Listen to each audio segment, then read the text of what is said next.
Le premier président de la République du Sénégal, Léopold Sédar Senghor, le poète, avait envoyé 2 émissaires à l'école Ahmad Ndiaye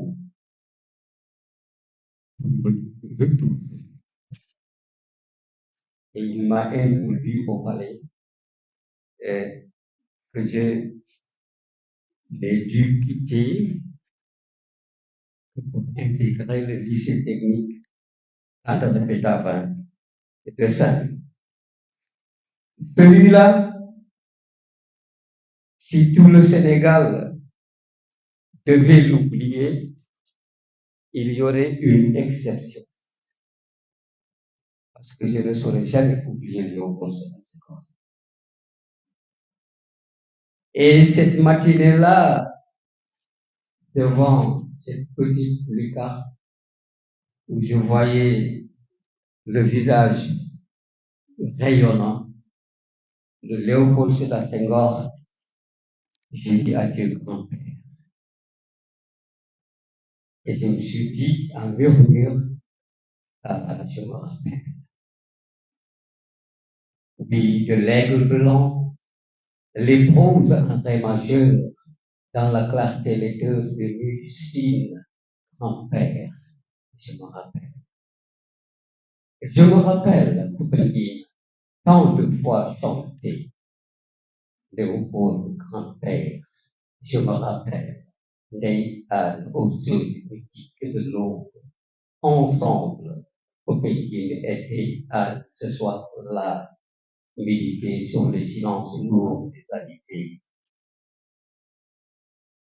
À l'Assemblée nationale, dessus cette lucarne, je me suis dit, ce brisa soudain la cadence du danseur au lyre suspendu des étoiles. Ça faisait les thorax de Luther au regard perdu dans les nuits lointaines. Ah, grand-père, c'est à ces corps que je me rappelle. Et pourtant, craquer les greniers, tu me disais. Et pourtant, abonder les poissons dans les replis généreux de l'Atlantique, tu me disais. Oui, je me rappelle quand soudain se dure, dans le gris du soir, la voix de bronze en ré majeur du saxo alto qui faisait douce nos soirées hivernales. Grand-père, j'ai nommé ton nom, c'est là,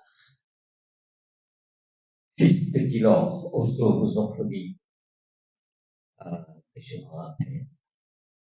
Tu me dis, le matin, il va fondre sur le soleil ce petit blanc, aux roses du vent dans les hautes chevelures des palmiers, bas murmure des vagues sous l'or lourd du couchant. Grand-père, Dieu, de l'aigle blanc, le gémissement crépusculaire, Léopold Sédar Senghor, voilà couché. Je voulais te dire adieu, et c'est toi qui me dis adieu, adieu, le poète de